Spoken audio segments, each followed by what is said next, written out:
Houve protestos no Irã porque as pessoas estavam insatisfeitas com o funcionamento da economia para elas. Elas enfrentavam dificuldades, já que a moeda iraniana estava em colapso. O secretário do Tesouro dos Estados Unidos, Scott Bessent, declarou que eles haviam se preparado para esse momento no Irã. O que me surpreendeu foi a influência que os Estados Unidos têm sobre um país como o Irã. Como é possível que os Estados Unidos consigam manipular tanto a moeda iraniana?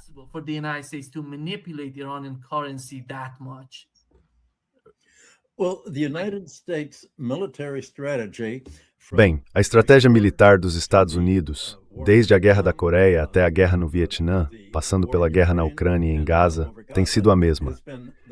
É a crença de que, se você conseguir ferir civis o suficiente, se puder ignorar as leis básicas da guerra internacional e concentrar-se em atacar civis em vez de alvos militares, isso levará os civis a abandonar seu apoio ao regime existente e dizer: precisamos eleger um fantoche pró-americano que, por ser pró-americano, fará os Estados Unidos pararem de nos bombardear.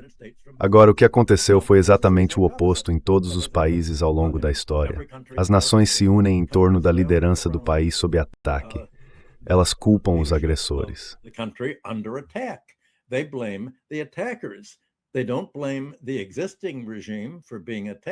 Eles não culpam o regime existente por ter sido atacado, especialmente se os ataques forem completamente predatórios em sua natureza, destinados a estabelecer um sistema de dependência econômica e militar em relação a esse regime. Portanto, desde o início, a estratégia dos Estados Unidos fracassou. E o que os Estados Unidos podem fazer? Tudo o que conseguem pensar em fazer é bombardear ainda mais. Mas o problema é que os bombardeios não parecem ter efeito, porque o Irã já passou por todas as demonstrações de força de que precisava, desde o primeiro ataque israelense, a Guerra de 12 Dias, até o presente. O país já mostrou sua capacidade de enviar avisos às formações de tropas americanas em todo o Oriente Médio, dizendo: olhem, tirem seu pessoal do caminho, só vamos mostrar que vocês não têm defesa contra nossos mísseis. We're just going to show you that you have no defense against our missiles. Kaboom. And during the 12-day war with Kaboom.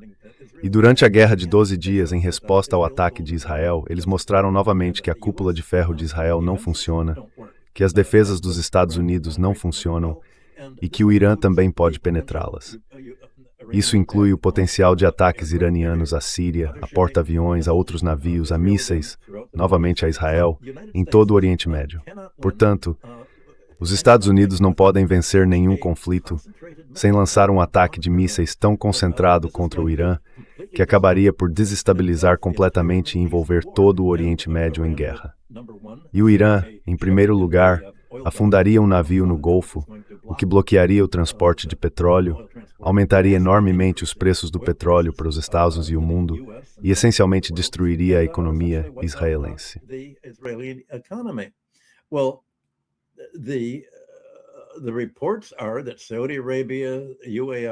Os relatos dizem que a Arábia Saudita, os Emirados Árabes Unidos, a Rússia, todo mundo, vem alertando os Estados Unidos: vocês vão mergulhar o mundo inteiro no caos e vão perder.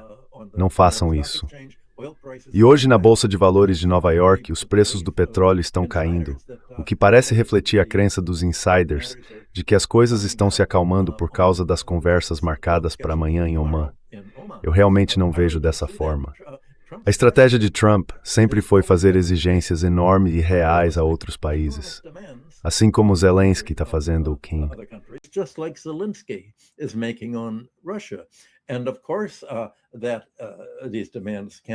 E é claro, essas exigências não podem ser atendidas. Trump imagina que fazê-las de alguma forma expandirá a mente dos países que ele está atacando. E então ele poderá dizer: ok, vamos recuar, vamos chegar a um compromisso.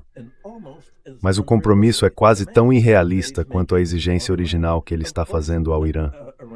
O Irã não vai concordar e já disse que nem sequer vai discutir o fim de seu programa de energia atômica. Ele nunca considerará abrir mão de todos os seus mísseis para que Israel e os Estados Unidos possam bombardeá-lo até a rendição. A única coisa que talvez aceite discutir é: bem, ainda não estamos realmente preparados para fabricar uma bomba atômica. prepared to make an atomic bomb, yes, yet we're not going to let your inspectors in because Não vamos deixar seus inspetores entrarem, porque seus inspetores são espiões dos Estados Unidos e de Israel. Os inspetores estão dizendo aos americanos exatamente onde bombardear e o que fazer. Vamos ter inspetores honestos. Se quiserem enviar alguns, talvez possamos providenciar inspetores russos. Isso é a única coisa sobre a qual eles estão dispostos a conversar. Isso não vai ser suficiente para Trump. Ele está cercado por pessoas que o encorajam a talvez pular uma refeição, ficar um pouco mais tonto e apenas dizer, ora, não recue, Sr. Trump. O senhor segue.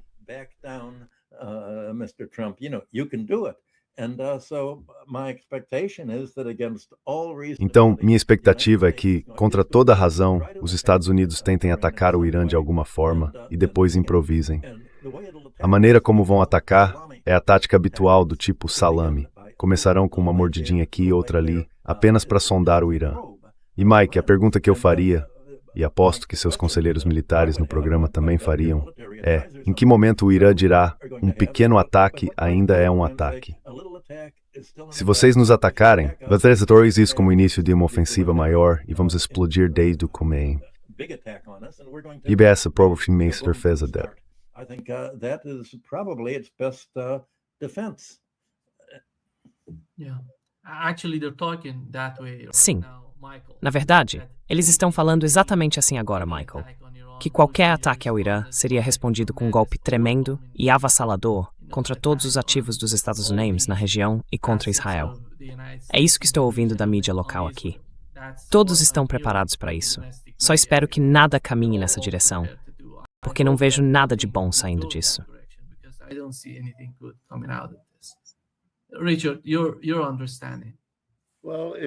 Richard, seu entendimento. Bem, se for correto que agora há outro movimento para exigir que o Irã pare de vender petróleo para a China. Então, se juntarmos isso ao embargo declarado ontem contra o envio de qualquer petróleo venezuelano para a China, vemos que tanto o Irã quanto a Venezuela têm fornecido petróleo à China há bastante tempo, em quantidades significativas. Não tão significativas no caso do Irã, mas importantes no caso da Venezuela. A China não teria muita dificuldade em substituir o petróleo que fosse interrompido dessa forma. A Rússia tem suprimentos praticamente ilimitados, e há outras partes do mundo que continuarão vendendo para a China. Mas quero enfatizar um ponto que temos destacado no seu programa há algum tempo.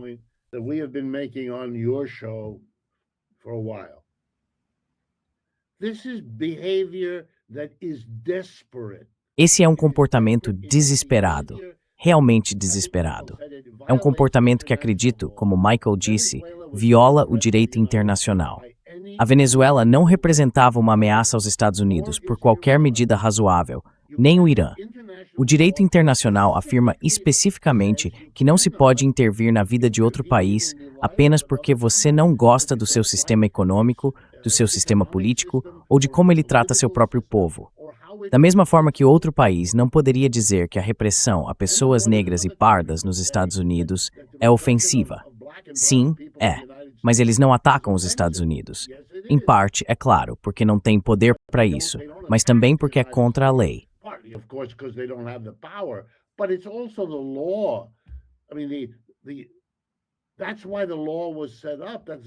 É por isso que a lei foi criada, pelo mesmo motivo que a Liga das Nações foi criada e que as Nações Unidas foram criadas. Todos os documentos fundadores dessas organizações, que os Estados Unidos assinaram, proíbem o que está sendo feito agora. Isso não se trata apenas da personalidade bizarra do Sr. Trump. É algo apoiado pela classe empregadora nos Estados Unidos. Eles não estão se revoltando contra ele. A classe trabalhadora está se movendo contra o Sr. Trump. Sem dúvida. A população em geral, sem dúvida. Nós realmente temos greves gerais. Tivemos uma em Minneapolis e, nas últimas semanas, ela se espalhou por grandes partes de Minnesota.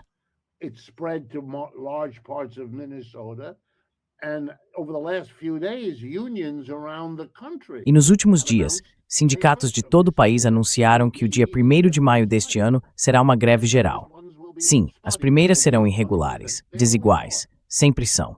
É um passo enorme o fato de haver até mesmo uma conversa neste país sobre uma greve geral. Mas tudo isso são sintomas de desespero. E o risco, o verdadeiro risco, é que o Sr. Trump e seus assessores, vivendo na bolha que criaram, acabem cometendo um erro no caminho, e então todos nós sofreremos. Isso já aconteceu antes. Marx escreveu certa vez que essas coisas acabam ou no fim de um sistema e na transição para outro, ou, nas palavras de Marx, a ruína comum das partes em conflito.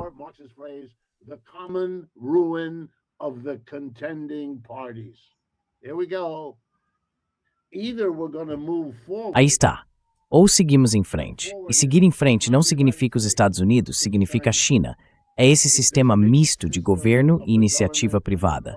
Sabe, não que isso seja o fim da história. Não é. A história vai continuar. O que está acontecendo na China vai dar lugar a coisas novas e diferentes na própria China, é claro. Mas os Estados Unidos é que estão desesperados. A China não está intervindo no comércio global. E a China tem países ao redor do mundo cujas lideranças discordam dela em questões muito fundamentais, mas eles não estão agindo da mesma forma que os Estados Unidos.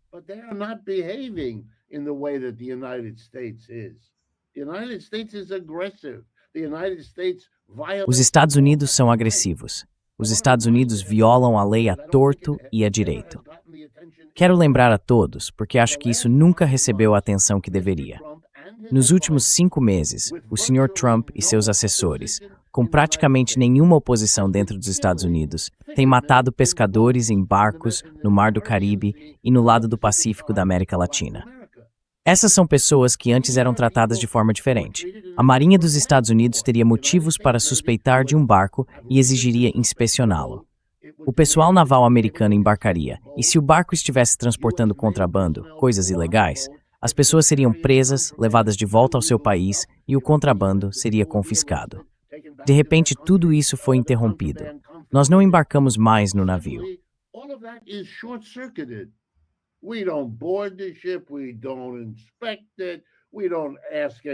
Nós não inspecionamos isso, não fazemos perguntas, não fornecemos advogado a essas pessoas, não há julgamento, não há juiz.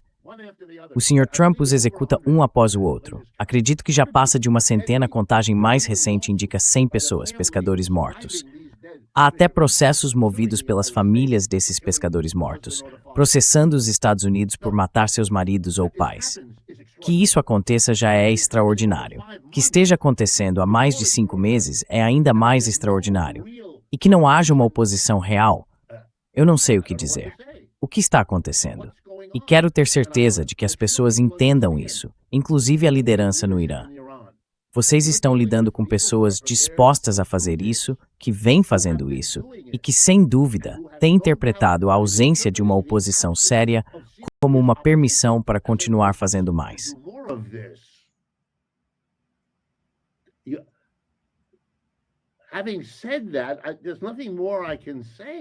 Dito isso, não há mais nada que eu possa dizer. Isso fica ali como uma declaração gritante sobre algo. E então, quando você acrescenta o assassinato de Renee Good e do Sr. Pritchett em Minneapolis, e lê a explosão dos arquivos de Epstein indicando que tipo de seres humanos foram reunidos na Casa Branca para comandar a sociedade.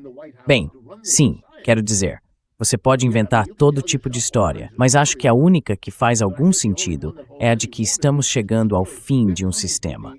Porque esse é um comportamento extraordinário que não pode continuar. Não podemos. Caso contrário, estamos simplesmente caminhando para a Terceira Guerra Mundial. Não teremos aprendido nada com as 2 guerras horríveis do século XX e teremos mais uma.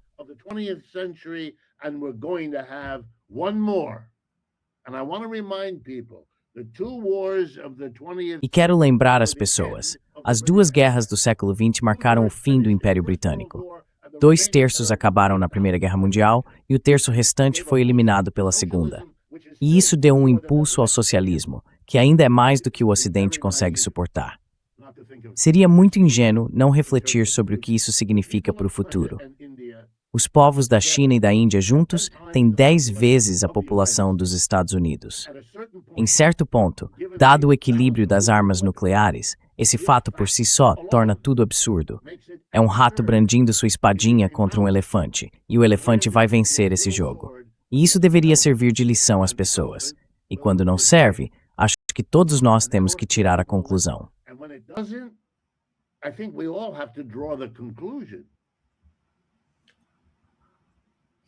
Well, Richard, you've made 2 points about the system that's coming to an end. Bem, Richard, você fez 2 pontos sobre o sistema que está chegando ao fim. O primeiro ponto que você levantou foi que a interferência em países estrangeiros é contrária a todo o direito internacional, remontando desde o Tratado de Westfália, em 1648, até as Nações Unidas. E o segundo ponto que você corretamente enfatiza é que o ataque aos pescadores e barcos em águas venezuelanas, alguns de Trinidad nem mesmo venezuelanos, também constitui uma violação do direito internacional e das leis de guerra. Além de atacar esses barcos sem causa provável, sendo eles basicamente civis, não militares, há também uma lei que proíbe camuflar aviões de guerra como se fossem aeronaves civis.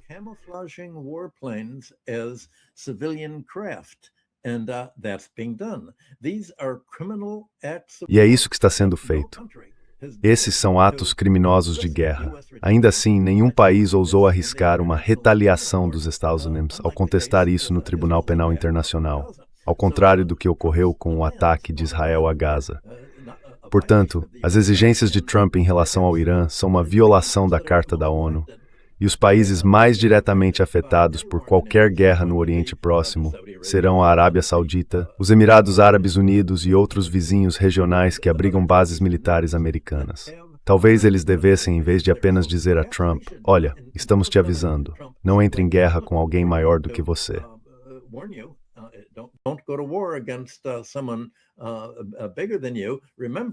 Michael, quer dizer os Emirados Árabes Unidos. Pode prosseguir. Então eles poderiam dizer, bem, nós vamos, não para te avisar, nós vamos entrar com um processo junto ao Irã, no Tribunal Penal Internacional, para te acusar, Trump, de ser um criminoso de guerra, de modo que você não possa ir a nenhum desses países sem ser preso. E vamos incluir Bessent, e vamos incluir seu gabinete, que são os membros responsáveis por isso. E essa será uma acusação muito pública, de que, longe de merecer um prêmio Nobel da Paz, você é um criminoso de guerra pelo que está fazendo. E vamos aplicar as leis de guerra contra você porque isso é ilegal. Caso contrário, se eles não fizerem isso, então o que o Richard acabou de dizer.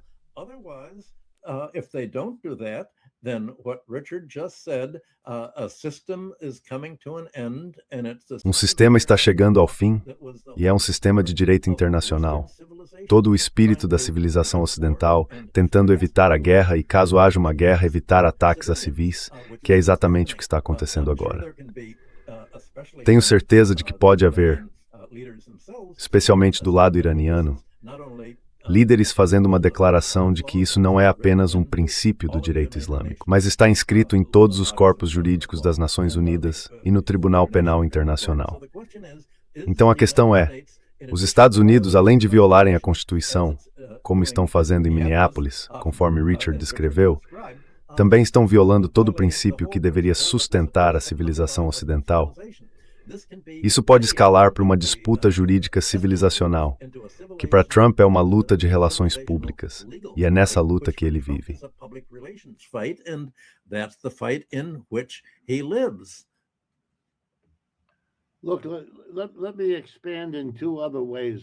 Olha, deixe-me expandir isso de 2 maneiras. Uma, sobre o Sr. Trump e o reflexo interno de tudo isso, e a outra sobre a Europa, porque também tivemos conversas sobre a posição peculiar da Europa, e isso é relevante aqui.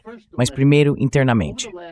Na última semana, o Sr. Trump fez um comentário sugerindo que não teremos uma eleição de meio de mandato em novembro, ou que não precisamos de tais eleições, ou que os republicanos, ou o governo federal, assumiriam parte ou todas as eleições. Bem, novamente, isso é uma ruptura extraordinária. A Constituição dá aos estados o controle do processo eleitoral. Ele teria que tirar isso dos estados, tornar uma responsabilidade federal e entregá-la a um dos 2 principais partidos, o que violaria tudo, entende?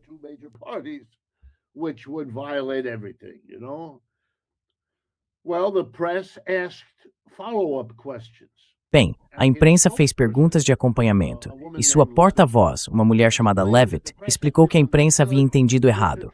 O Sr. Trump estava brincando. Agora, ninguém acredita nisso. Mas ela tentou. Em seguida, ele afirmou na próxima coletiva de imprensa que não estava brincando. Em outras palavras, ele contradisse sua própria porta-voz nesse ponto. Ele não estava brincando. Então, o desrespeito ao direito internacional, as ações agressivas contra outros países que não representam nenhuma ameaça credível aos Estados Unidos e assim por diante. Se deixarmos isso passar, significa que os Estados Unidos podem dizer o que quiserem sobre qualquer país do mundo, que ele está envolvido no tráfico de drogas.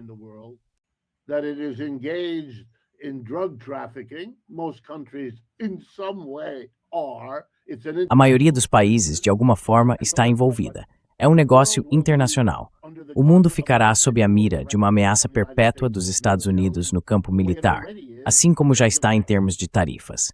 Essa não é uma situação tolerável para o resto do mundo. Obriga todos os outros a viverem em um estado que se aproxima da ansiedade que o Irã tem suportado por sabe-se lá quanto tempo. E agora, a Europa. Os europeus também estão enfrentando. Se posso tomar em pessoal um termo, os tempos do fim. Os tempos do fim. O que quero dizer que o que a Europa está tendo fora nem insignificância.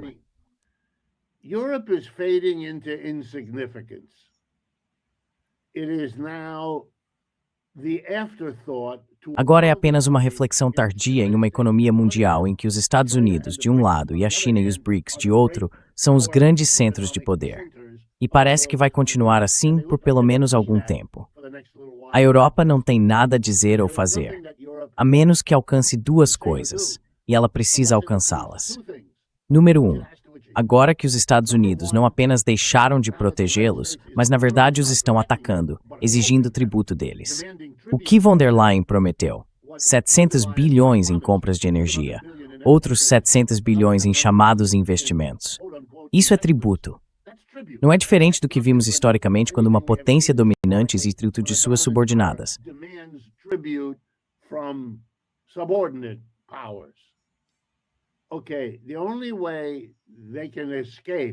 Certo, a única maneira de eles escaparem da subordinação inevitável a qual acabaram de concordar, e eles sabem disso, é se fizerem duas coisas.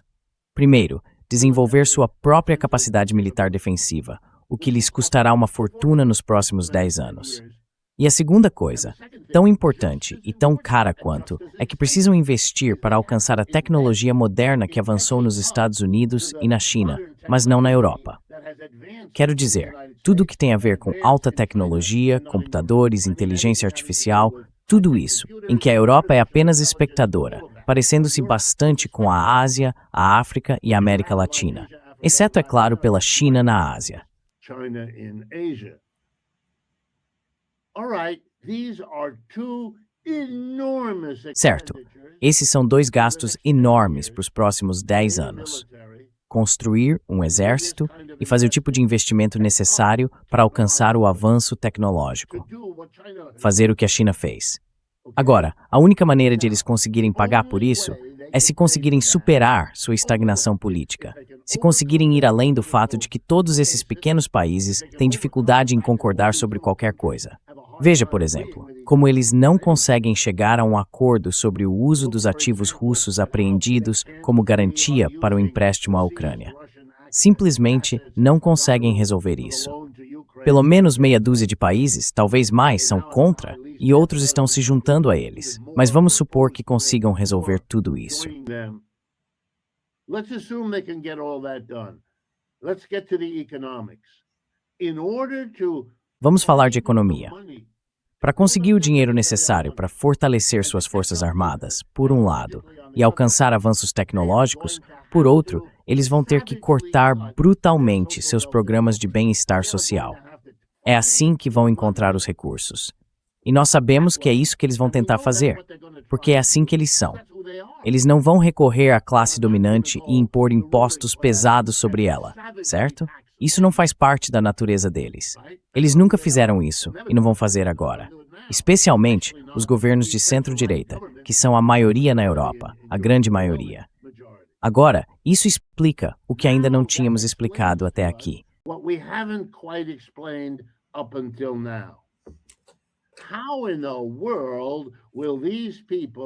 Como, afinal, essas pessoas conseguirão evitar sua subordinação perpétua aos Estados Unidos, para se tornarem em relação aos Estados Unidos o que a América Latina já é, para descerem a esse nível. Elas precisam desviar esse dinheiro da assistência social. E com seus sindicatos bem desenvolvidos e seus partidos políticos anticapitalistas igualmente bem estruturados, como diabos vão conseguir fazer isso? A resposta, a única esperança que tem é a demonização da Rússia.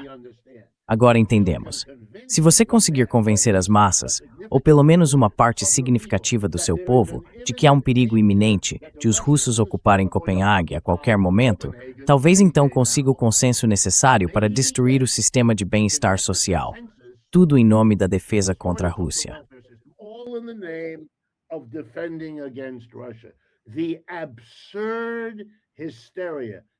A histeria absurda. E para aqueles que não estão familiarizados, a ministra das Relações Exteriores da Callas, observem-na, ouçam-na, porque da boca dela vem a histeria. Tenho certeza de que ela não entende por que está histérica ou como está histérica, mas você perceberá isso nela. E ela foi escolhida e é mantida no cargo, porque esse fomento à histeria é a única esperança deles. E é uma aposta arriscada. Não acho que vá funcionar de forma alguma. Mas isso mostra que eles têm um tipo de desespero em sua situação que se iguala, embora por razões diferentes e de maneira diferente, ao desespero dos Estados Unidos. E se você juntar os dois, é o desespero do Ocidente. É o declínio do Ocidente. E esse é o verdadeiro momento histórico que estamos vivendo.